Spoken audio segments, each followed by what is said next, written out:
On this episode of Hot Rod Hoarders, we find another vintage drag car. This time it's an altered Roadster. It's a little bit sketchy, but it's got some killer magnesium wheels on it. In fact, that's the whole reason we bought it. But let's take a look at it, find out what makes it cool. Dating back to the late 1940s, the people who were building hot rods and drag cars were innovative. They were dealing with basically stock motors and trying to go fast. So what they would do is alter where the engine was, or alter where the driver sat, or alter the wheelbase. They would move some things around to try to help weight transfer, try to take weight away from the cars. And the end result of this was altered Roadsters. Of course, dragsters were common in the 50s and 60s. You know, the slingshot style where you kind of sat behind the rear tires. But altered Roadsters retained sort of a car look. They didn't have that really crazy stretched out look.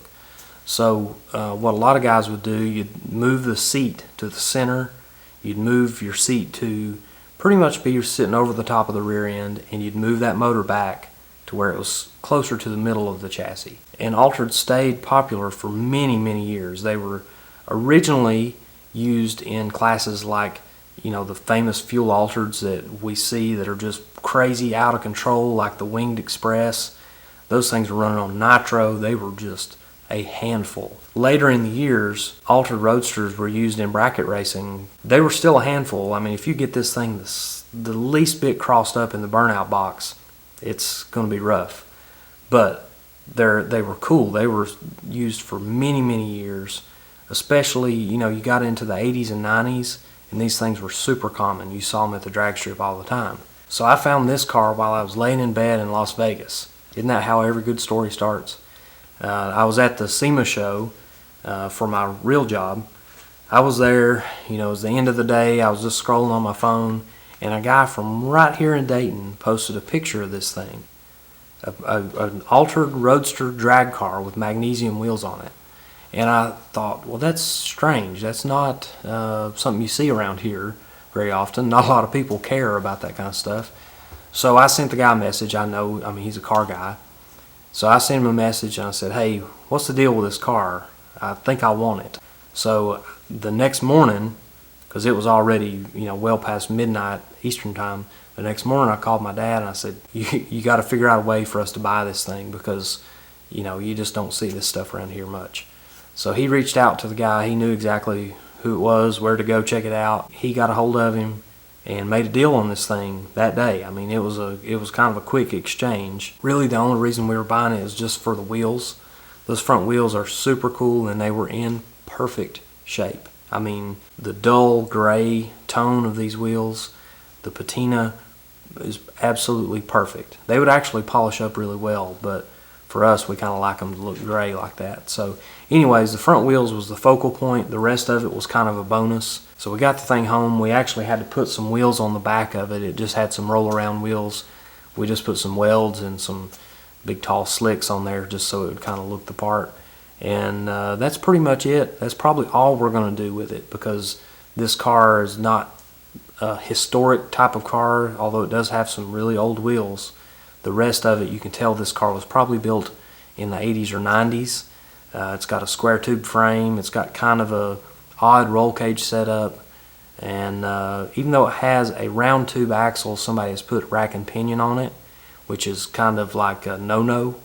It's a little bit sketchy, but you know, that's the things that people did in the 80s and 90s. I mean, that was pretty common stuff. Out back, it's got a Dana 60 rear end. 456 gears. The rear end is actually solid mounted to the frame. There's no suspension on the back, which is common for altereds back then. This thing is just drum brakes. That's all you got is those back drum brakes because those spindle mount wheels don't have any provisions for any kind of brake. Inside is really simple, not much to it, just a little bit of aluminum to kind of close out the back panel, a little bitty steering wheel, and that's pretty much all you got. There's not much else to talk about in there. It's got a Model T fiberglass body on it with a little deck on the back with a little lid that flips up so you can get into like your battery box area and all that. The paint and stuff's decent on it. I mean, it would clean up good. Don't care much for purple, but the car is pretty presentable. It's just kind of in a weird spot.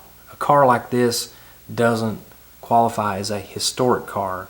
It also doesn't qualify as a modern car, so it's kind of in the middle. It's just sort of outdated, and not many people run these altered Roadsters anymore. So we may have a hard time selling it. It may be something that we just trade off. Maybe we might keep the wheels, maybe we don't. I don't know. That's just a car that we couldn't pass up. That's really what it comes down to. So I posted some pictures of this thing on Facebook, trying to get some interest built up, threw a price out there with and without the wheels.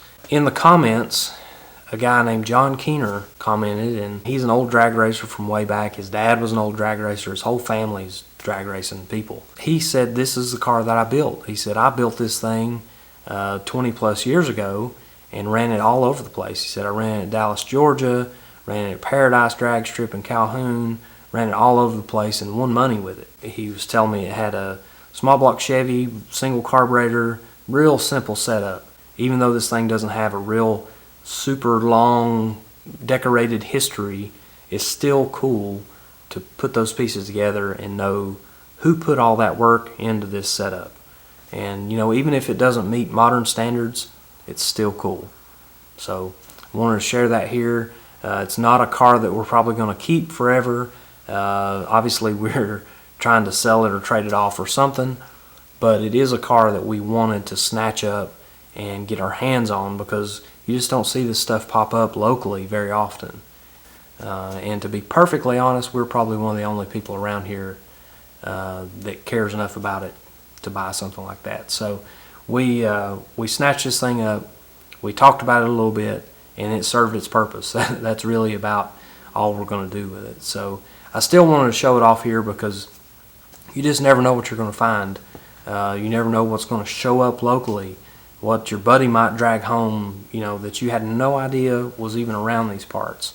And this car proves it. I mean, a Facebook friend posted a picture of it, and by that time the next day it was sitting in our driveway. So that's just kind of how some of these things work out.